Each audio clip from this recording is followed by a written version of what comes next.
सूचना आँखा जाँच गराउन चाहने अथवा आँखा सम्बन्धी कुनै पनि समस्या भएका महानुभावहरूको निम्ति खुसीको खबर। कालेबुङको जनता अप्टिकलमा अब सिलगढी ग्रेटर लायन्स आई हस्पिटलका नेत्र विशेषज्ञ डाक्टर अमिताभ चक्रवर्ती हप्ताको प्रत्येक शनिबार उपलब्ध रहनेछन्। उनलाई भेट्ने समय बिहान 9:30 बजेदेखि दिउँसो 3 बजेसम्म। अघिबाटै नाम लेखाउनको निम्ति निम्न फोन नम्बरमा सम्पर्क गर्नु पर्नेछ। सम्पर्क नम्बर 9933629063 अनि 7319149852। जनता अप्टिकल अङ्देन रोड कालेबुङ।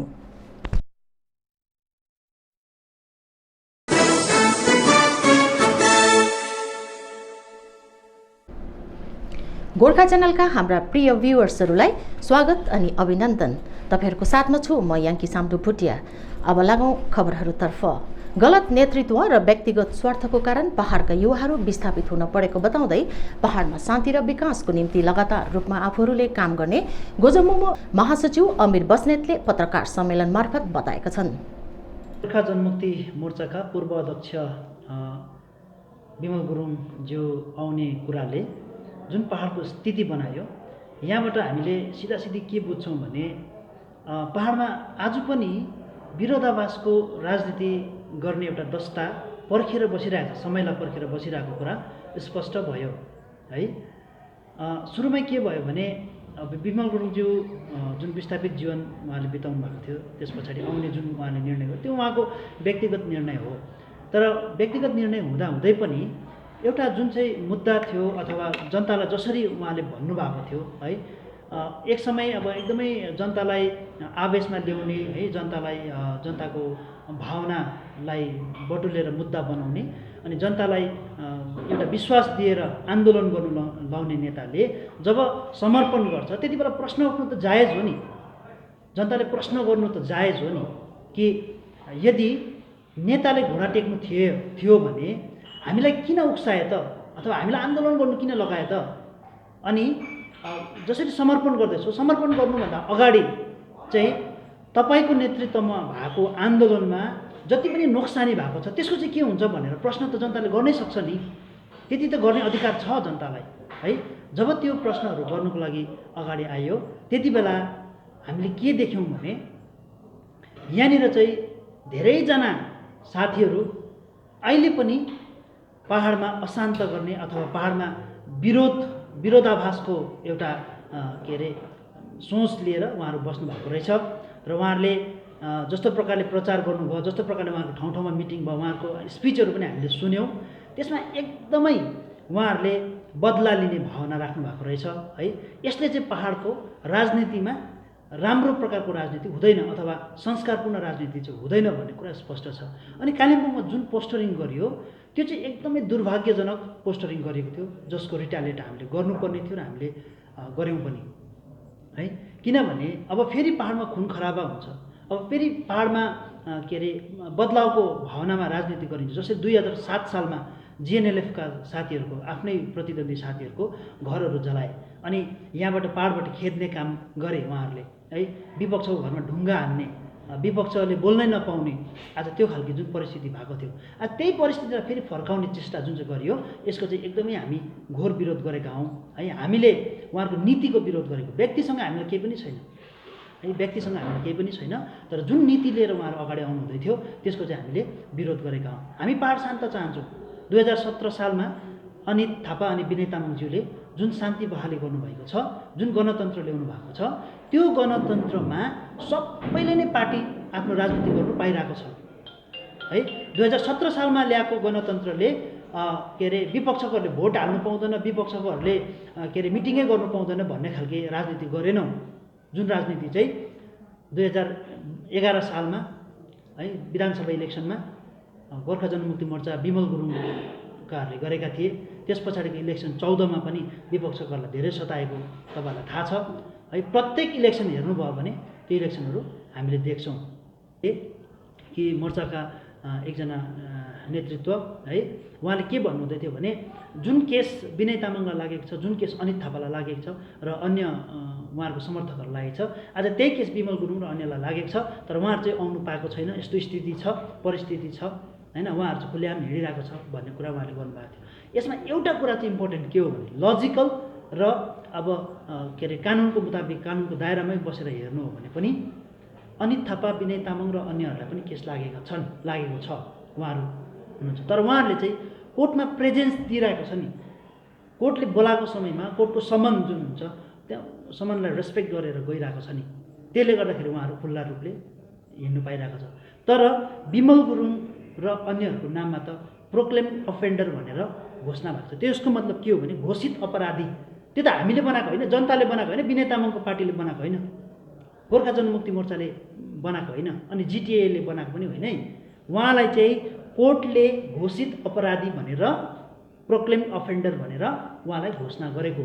किन गरेको भन्दा चाहिँ कोर्टमा उहाँमाथि लागेको आरोपहरू, उहाँमाथि लागेको जतिवटा केसेसहरू थियो होइन, लिगल सबजुडिस म्याटरहरू थियो, त्यसलाई लिएर चाहिँ कोर्टमा हाजिरी नदिएकोले गर्दाखेरि चाहिँ उहाँलाई प्रोक्लेम अफेन्डर भनेर कोर्टले घोषणा। अब प्रोक्लेम अफेन्डर भनेको के हो, प्रोक्लेम अफेन्डरलाई के गर्छ, कुनै पनि जग्गामा कहीँ पनि उहाँलाई एरेस्ट गर्नु सक्छ है, यो त लले भन्छ, यो त कानुनले भन्छ।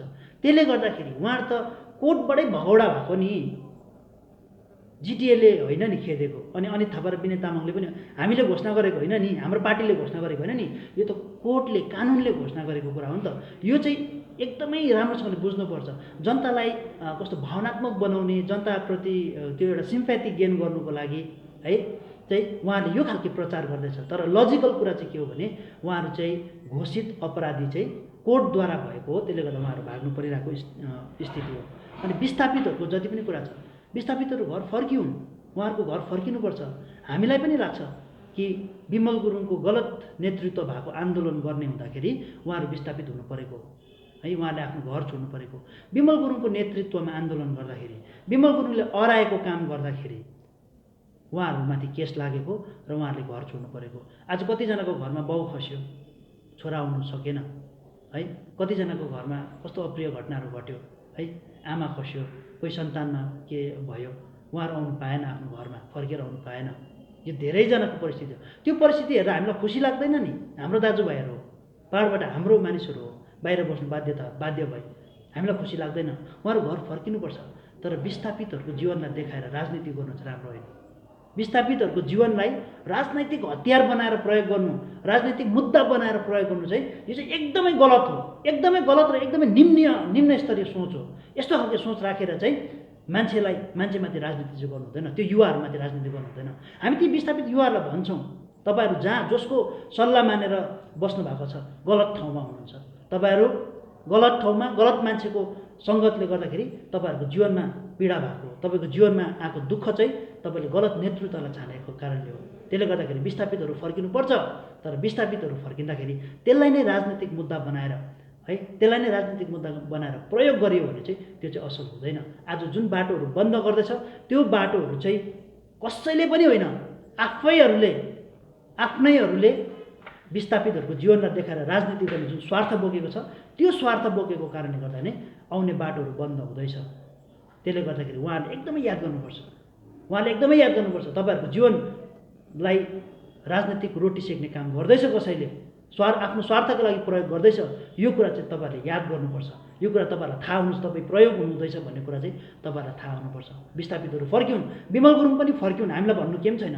तर विमल गुरुङ फर्किँदाखेरि राजनैतिक मुद्दा बनाएर पाहाडै अशान्त गर्ने अनि बदलाको भावनामा राजनीति गर्ने जुन प्रयास हुन्छ त्यसको चाहिँ हामी कुनै पनि हदमा गएर त्यसको विरोध गरेका हुन्छौँ। पाहाडको शान्ति, विकास, पाहाडमा भएको भाइचारालाई बचाउनको लागि यदि यहाँनिर विरोधाभासको राजनीति, यहाँको खेदाखेदको राजनीति हुन्छ भने त्यो चाहिँ हामी सहन गर्ने छैनौँ भन्ने हामी मेसेज दिन चाहन्छौँ।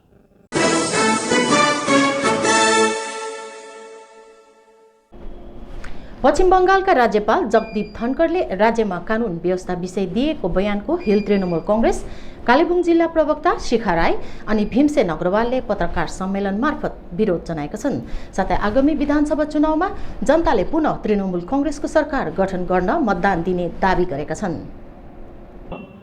बिजेपी सरकार छ हैन, उहाँको त्यो बिजेपी सरकारमा इलेक्सनमा चाहिँ तपाईको ज्योति हितेश सिन्धियाले गभर्मेन्ट गाडी चलाउँदैछ, उहाँको मोनोपोली हेर्नुहोस्। आज मध्य प्रदेशमा हेर्नुहोस्, उहाँले त्यहाँको विधानसभाको जति पनि इलेक्टेड थियो त्यहाँलाई करोड रुपियाँ दिएर किनेर आफ्नो इलेक्सन आफ्नो लागि सिटको लागि गर्नुहुँदैछ। तर उहाँलाई कोभिडको विषयमा कोभिडको लागि जनता मरोस् मतलब छैन, त्यस्तो पारा मोनोपोली गर्दैछ उहाँहरूले।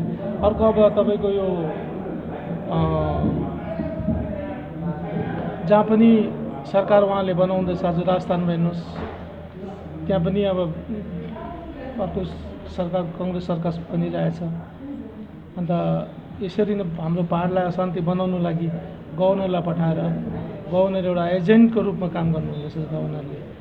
यो त अब कहिले हामीले पुलिसलाई दोष दिन्छ, कहिले डिएमलाई दोष दिन्छ, लन्छना लाउने काम मात्रै गर्दैछ। त्यसको चाहिँ हामी विरोध गर्छौँ। उहाँले राम्रोभन्दा राम्रो काम गर्दैछ र पनि उहाँहरूले लन्छना लगाएर हाम्रो यहाँको अशान्ति फैलाउँदैछ। अब अनरेबल गभर्नरलाई यो पनि थाहा छैन कि उसको ड्युटी के हो र ऊ के काम गर्नुको लागि यहाँ आएको भनेर। लास्ट अलिक दिन अगाडि नै उहाँले एउटा हाम्रो बुद्धदेव भट्टाचार्यको एउटा फोटो हाल्नु भएको थियो मिडियामा। एकदमै बिमारी यस्तो तपाईँहरू प्रेस, तपाईँलाई पनि थाहा छ कि मान्छेको एउटा सेल्फ रेस्पेक्ट हुन्छ, कस्तो खालको फोटो हाल्नुपर्ने नहाल्नुपर्ने। अब उसलाई यो पनि थाहा छैन कि यो चिजले कुनै मान्छेको आत्मसम्मानमा लाग्नु सक्छ भनेर। अब तपाईँहरूले बुझ्नै सक्नुहुन्छ कि उहाँ कतिको मतलब आफ्नो ड्युटीप्रति उहाँ कतिको एबल हुनुहुन्छ भनेर। उहाँ त यहाँनिर आएर खालि यहाँको बङ्गालमा आएर उहाँले आफ्नो ड्युटी निभाउनुको सट्टामा खालि बिजेपीको पोलिटिकल एक्टिभिटिजको विषयमा पोलिटिकल स्टेटमेन्ट दिने काम मात्रै गर्दैछ उहाँले। जेपी नड्डाले जे बोल्छ, जे पनि बिजेपीको लिडरसिपले जे बोल्छ, अहिले हाम्रो अनरेबल गभर्नरले त्यही स्टेटमेन्ट दिँदैछ र उहाँहरूको अन बिहाफ अफ बिजेपीले एज अ स्पोक्स पर्सन उहाँलाई यो स्टेटमेन्टहरू दिनु या यो खालको पोलिटिकल एक्टिभिटिज गर्नु भनेर पठाएको हो भनेर यसले नै सिद्ध हुन्छ कि उहाँले जे बिजेपीको लिडर्सले बोल्छ त्यही नै हाम्रो गभर्नरले पनि बोल्नु हुँदैछ। र हामी यस कुरोको विरोध गर्दैछौँ आज कि तपाईँ जे कामको लागि यहाँ आउनुभएको त्यो काम तपाईँले सठिक ढङ्गमा गर्नुहोस्। यो तपाईँको फेलियर हो कि तपाईँले आफ्नो ड्युटी निभाउनु सक्नुभएको छैन। र हामी भन्दछौँ उसले जति नै कोसिस गरेर, हाम्रो अनरेबल सिएमको उसले जति नै कोसिस गरेर पनि इमेज खराब गर्नुहोस् या उहाँको पार्टीलाई बिगार्नुहोस् या बदनाम गर्नुहोस्, उसले जति नै गरे भने पनि हामी एकदम यो कुरामा चाहिँ एकदम कुनै दो राय छैन कि आउँदो इलेक्सन 21मा चाहिँ तिमीहरूले के गर्दैछौ त्यो कुरो त एकदम खुलस्त छ जनतामा र जनताले नै तपाईहरुलाई जवाब दिनेछ 21 को इलेक्सनमा।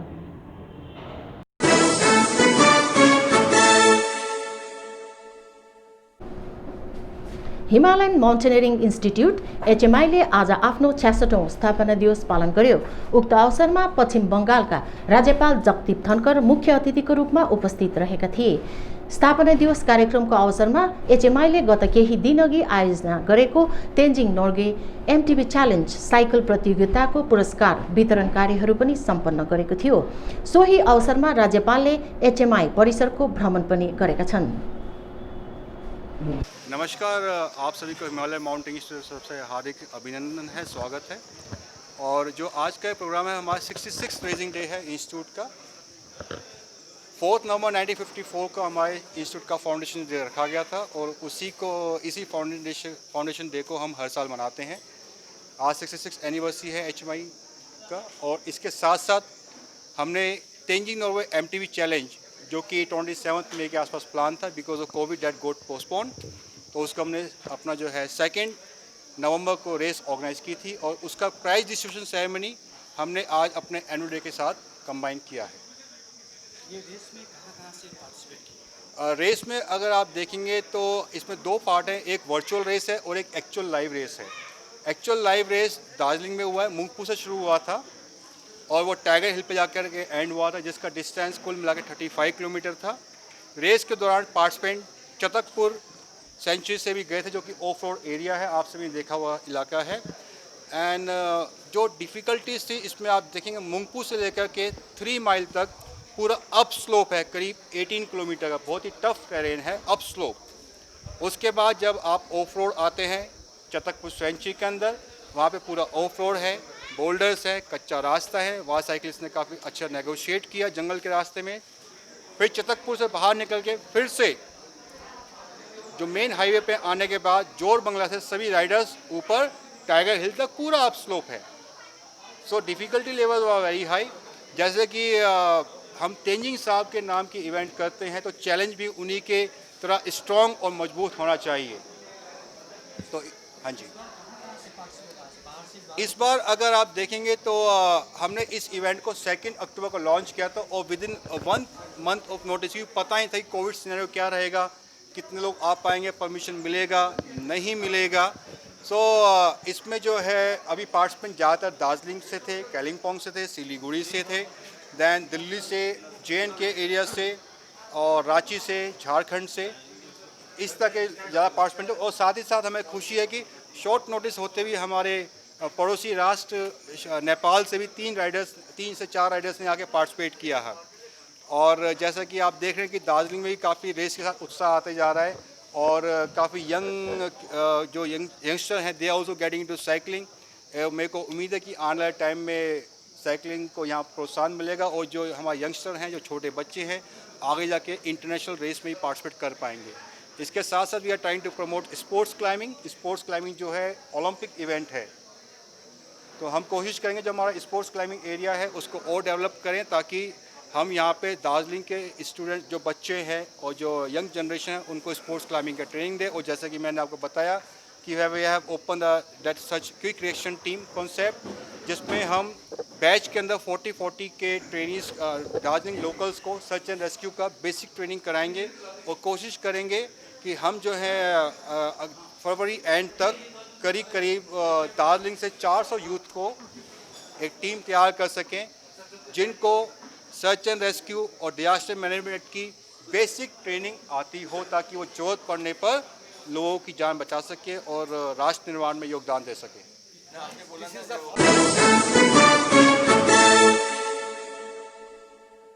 चोङथुङ मयरबुङ समष्टि अन्तर्गत लिङ्से शाखाबाट विमल पन्थी र गोरामोमोबाट 10 परिवारले विनय तामाङको नयाँ सोच र विचारलाई समर्थन गरिएको जानकारी प्राप्त भएको छ भने यस समर्थनको झण्डा गोर्खा जनमुक्ति मोर्चा विनय अनित खेमाको दार्जिलिङ महकुमा अध्यक्ष आलोक कान्तमणि थुलुङको हातबाट झण्डा ग्रहण गरी 10 परिवारले समर्थन जनाएका छन्। किशोर खालिङको नेतृत्वमा भएको यस समर्थन कार्यक्रममा पत्रकारहरूलाई समष्टि सभापति BR राईले सम्बोधन गरेका छन्।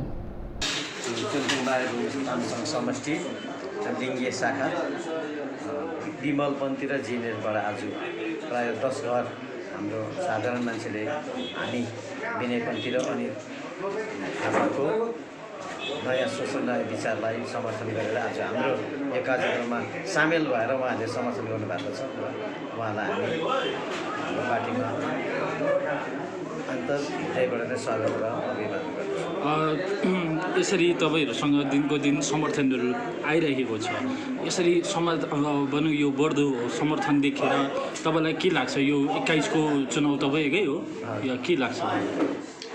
अहिले हाम्रो नयाँ सोच नयाँ विचारमा हामीको मान्छेको मन जित्ने काम गरिरहेको छौँ। ग्राउन्ड जिरोमा गएर हामी काम गर्दैछौँ। मान्छेको सुविधा र असुविधालाई हामीले ध्यानमा राखेर सङ्गठनलाई निरन्तर रूपमा बढाइरहेको छौँ।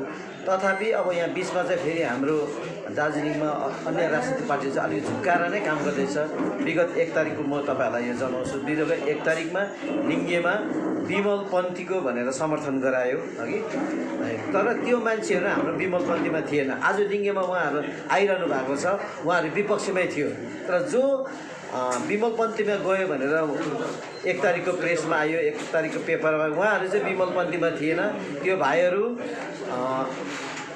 त्योभन्दा अगाडि हाम्रोमा थियो र र उहाँलाई हामीले फाइनेन्सियल हेल्प गर्ने कतिवटा कुरोमा गोलीसोलीमा त्यहाँदेखि पछाडिमा अझै एडभोकेटकोमा जानुभयो। अझै एडभोकेटजीले पनि उहाँहरूलाई 20-25 हजार दिएर गर्नुभयो। त्यहाँदेखि पछाडि तृणमूलमा जानुभयो उहाँहरू। फेरि तृणमूलमा हाम्रो के सब हाम्रो खवास सरकोमा जानुभयो। त्यहाँबाट पनि के गर्नुभयो त्यो कुरो उहाँहरूको पर्सनल कुरो। फेरि उहाँहरू हिजो अस्ति 1 तारिक मात्रै फेरि उहाँहरू विमलपन्थीमा जानुभयो र विमलपन्थीमा उहाँहरू जाँदाखेरि पनि मान्छेलाई झुक्काउनु भएको रहेछ र त्यहाँ किराँतको मिटिङ र माइनोरिटीको मिटिङ भनेर बोलाउनु भएको रहेछ। उहाँले हामीलाई भिडियो पठाउनु भएको छ। त्यो हामीलाई नदेखाइदिनुहोस् भनेर एपिल गर्नुभएको छ। हामी देखाइदिँदैनौँ किनभने साधारण मान्छेलाई झुक्काएर जसरी पार्टीमा समर्थन गरेछ विमलपन्थीले है विमलपन्थीका साथीहरूले र यो गलत तरिकाले चाहिँ नगरिदियोस् भनेर एपिल छ। र जो हामीलाई उहाँले समर्थन गरेर पनि हामी अन्जान भयौँ भनेर जो हामीलाई भिडियो पठाएको छ त्यो भिडियो हामी कसैलाई पनि दिँदैनौँ किनभने साधारण मान्छेलाई झुकाएर उहाँहरूले हामीलाई रिक्वेस्ट गरेको छ यो भिडियो चाहिँ हामीलाई बाहिर नल्याइदिनुहोस् भनेर एउटा भन्नुभएको छ। तर हामी समष्टिको नेतृत्वहरूलाई त्यो उहाँहरूको जुन प्रकारको भुल छ त्यो भुल चाहिँ हामीलाई स्वीकार गरेर पठाएपछि हामीले उहाँहरूको भुललाई हामी मान्य ठानेर हामी प्रेसमा उहाँहरूको नामहरू दिँदैनौँ।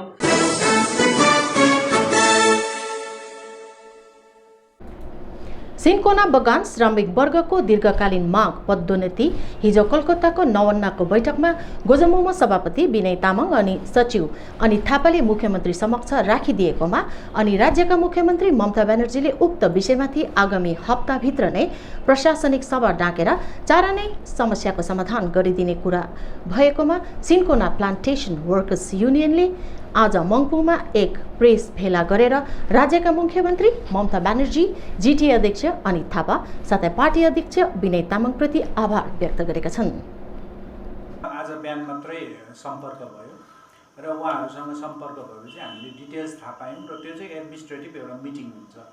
सायदै प्रिन्सिपल सेक्रेटरी मात्रै जानुहुन्छ होला यहाँबाट जिटिएबाट र गभर्मेन्ट अफ वेस्ट बेङ्गालको चिफ सेक्रेटरी अनि सायद सिन्कोना डाइरेक्टर उहाँलाई पनि त्यो एडमिनिस्ट्रेटिभ मिटिङमा डाकिने जस्तो कुरा बुझियो र हामीले योभन्दा अगाडि प्रिन्सिपल सेक्रेटरीसँग बसेर अनि डाइरेक्टर सिन्कोनासँग बसेर हामीले यहाँबाट हाम्रो युनियनको सजेसन हाम्रो सबै कुराहरू हामीले दिइसकेका छौँ र त्यो कुरालाई लिएर अब उहाँहरू कलकत्ता जानुहुनेछ र कलकत्ता जानुभन्दा अगाडि चाहिँ हामी एकपल्ट प्रिन्सिपल सेक्रेटरीसँग र डाइरेक्टरसँग हामी बस्छौँ हाम्रो टोली र बसेर कुन प्रकारले गर्न सकिन्छ यो जुन पदोन्नति छ जुन पदोन्नति चाहिँ अरू केले पनि हुँदैन। रिक्रुटमेन्टले पनि सिन्कोनाको समस्या समाधान हुँदैन। यदि रिक्रुटमेन्ट पोलिसी यहाँ लगायो भनेदेखि र एपोइन्टमेन्ट रिक्रुटमेन्ट थ्रो गर्यो भनेदेखि सिन्कोना लथालिङ डमाडोल हुन्छ र त्यसले गर्दाखेरि सिन्कोनामा जसरी पहिला एज पर गभर्मेन्ट अर्डर हामी कन्भेन्सन यसलाई ट्याक्कै भन्दैनौँ र जसरी इपिएफबाट चाहिँ बेटर पेन्सनको निम्ति अर्को पोस्टमा लगिन्थ्यो र त्यही सिस्टम त्यही प्रक्रियामा नै यो पदोन्नति चाहिँ सुरु हुनुपर्छ भनेर हामीले जुन कुरा चाहिँ प्रिन्सिपल सेक्रेटरी हाम्रो जिटिए सेक्रेटरी उहाँहरूलाई एकदमै कन्भिन्स गराएको छौँ अनि जति पनि हामीसँग भएको डकुमेन्टहरू गभर्मेन्ट अर्डरहरू सबै हामीले प्लेस गर्ने काम गरेको छौँ। हजुर र तपाईँले जुन हिजो चेयरम्यान साहब अनि जुन पार्टी पक्षबाट जुन सिएमलाई प्रस्ताव राख्छ सिन्कोना बगानको विशेष गरेर के बुदाहरू चाहिँ मेन राखिएको छ तपाईँले के बुझाउनु भएको छ अलिकति जानकारी दिनुहोस् न। यसमा हाम्रो अरू केही पनि अहिले हामीले सेकेन्डरी केही पनि गरेको छैनौँ। यसमा खालि हामीले हाम्रो मान्छेले जुन चाहिँ इपिएफको रुलको आधारमा इपिएफ 27 रुलको आधारमा चाहिँ जो सिनियर मोस्ट लेबर जसले चाहिँ काम सिकेको छ स्किल लेबर भएको छ त्यो लेबरलाई चाहिँ उठाएर उसको कर्मचारी जो रिटायर गरेको छ त्यो ठाउँमा लाने र उसले चाहिँ इपिएफले उसलाई एक्जेम्प्ट गरेर छुट दिएर त्यो बेटर पेन्सनमा लाँदाखेरि चाहिँ त्यो जो त्यहाँको स्किल काम सिकिसकेको मान्छे त्यो पोस्टमा जाँदाखेरि चाहिँ सिन्कोना आफै राम्रो भएर चल्छ र यसो हुँदाखेरि चाहिँ ऊ अरू नेक्स्ट प्रमोसन हुँदै जान्छ। सिन्कोनाको हुँदाखेरि हाम्रो 5350 जुन लेबर स्ट्रेन्थ छ त्यो चाहिँ प्याक्ड भएकोले गर्दाखेरि चाहिँ अहिले जति पनि स्टाफहरू बदली हुँदै माने रिटायर गर्दैछ उनीहरूले बदली पाउनु चाहिँ त्यो जग्गा खाली नभएकोले गर्दा पाएको छैन र जति पनि अहिले 10 दिने 20 दिने सिजनल भनेर इन्गेज गरिराखेको छ उनीहरूलाई चाहिँ जिटिएले स्पेसल फन्ड दिएर उनीहरूको स्यालेरी वेजेस दिँदैछ र अब 5350 को मात्रै वेजेस चाहिँ हाम्रो गभर्मेन्ट अफ वेस्ट बेङ्गलबाट आउँछ र जिटिएको एउटा टेम्पोरेरी सेटलमेन्टमा व्यवस्थामा चाहिँ यो सिजनलहरू गरिएको हो र आज 10 दिने 20 दिनेले पनि यहाँ कुरा उठाइराखेको छ र उनीहरूले त्यो मागिरहने त्यस्तो जरुरी म देख्दिनँ किनभने हाम्रो मान्छे अहिले रेडी छ कमसेकम हामीसँग 600 भन्दा बेसी भ्याकेन्सीहरू छ त्यसमा एब्जर्भ हुने बित्तिकै हाम्रोमा 600 भन्दा बेसी लेबरको ठाउँ खाली हुन्छ किनभने लेबर उठेर माथि स्टाफ भएको हुन्छ त्यति बेला त्यो 10 दिने 20 दिने उनीहरूको सिनियरिटीको आधारमा हामी पालै पछि उहाँहरूलाई रेगुलर गर्दै जान्छौँ र यो मागी बस्ने डिमान्ड गरी बस्ने यो उनी क्रिया नै होइन र भनेपछि तपाईँले कहिलेदेखि चाहिँ फेरि यसलाई अब दिवाली पनि आउन आँट्यो कहिलेदेखि पार्टीको पक्षबाट युनियनको पक्षबाट सुझाव फेरि काम सुरु गर्नु हामी त सुरु गरिहाल्ने किनभनेदेखि यो त हामीले विगत यो अगस्टमा नै हामीले सकेको हो डाइरेक्टरसँग अनि माथि प्रिन्सिपल सेक्रेटरीसँग त्यसैको आधारमा प्रिन्सिपल सेक्रेटरीले एउटा चिठी लेखिदिनु भएको छ अनि डाइरेक्टर साहबले पनि एउटा गभर्मेन्ट अफ वेस्ट बेङ्गालको चिफ सेक्रेटरीले 2016 मा पठाएको कुनै पनि एब्जर्प्सन नगर्नु प्रमोसन नगर्नु भन्ने एउटा चिठी छ त्यो चिठीलाई विथड्रलको लागि पनि डाइरेक्टरले लेखिदिनु भएको छ प्रिन्सिपल सेक्रेटरीले पनि यही अघि मैले मेन्सन गरेको EPF 27 को जुन चाहिँ एब्जर्प्सन एक्जेम्पसनको कुरा छ त्यसलाई डिटेल्स गरेर पठाइदिइसक्नु भएको छ गभर्मेन्ट अफ वेस्ट बेङ्गालमा र त्यसले गर्दाखेरि अब यो एडमिनिस्ट्रेटिभ मिटिङभन्दा अगाडि चाहिँ सायद हामी भोलि तल बागडोगरा जान्छौँ हाम्रो टिम टोली सबै रङ्गो मनसङ सबैतिरबाट आउँछ र प्रिन्सिपल सेक्रेटरीसँग पनि हामी त्यहीँ भेट्छौँ हाम्रो प्रेसिडेन्टसँग पनि पार्टीको अनि अध्यक्ष जिटिएसँग पनि हामी भेटघाट गर्छौँ र हुनसक्छ 6, 7 या 8 तारिकभित्रमा हामी प्रिन्सिपल सेक्रेटरीसँग कलकत्ता जानुभन्दा अगाडि हामी उहाँसँग बसेर एउटा होमवर्क गर्छौँ र योपल्ट हामीलाई 100% हाम्रो यो काम सक्सेस हुन्छ यसको निम्ति हामी एकदमै गभर्मेन्ट अफ वेस्ट बेङ्गालको चिफ मिनिस्टर चिफ सेक्रेटरी हाम्रो जिटिए चेयरम्यान हाम्रो पार्टी अध्यक्ष श्रीमान विनय तामाङसँग हामी एकदमै सिन्कोनावासी आजीवन हामी माने ऋणी रहनेछौँ उहाँहरूसँग ठुलो काम गरिदिनु भएको छ सिन्कोनाको सबभन्दा ठुलो समस्या नै सिन्कोनाको यही हो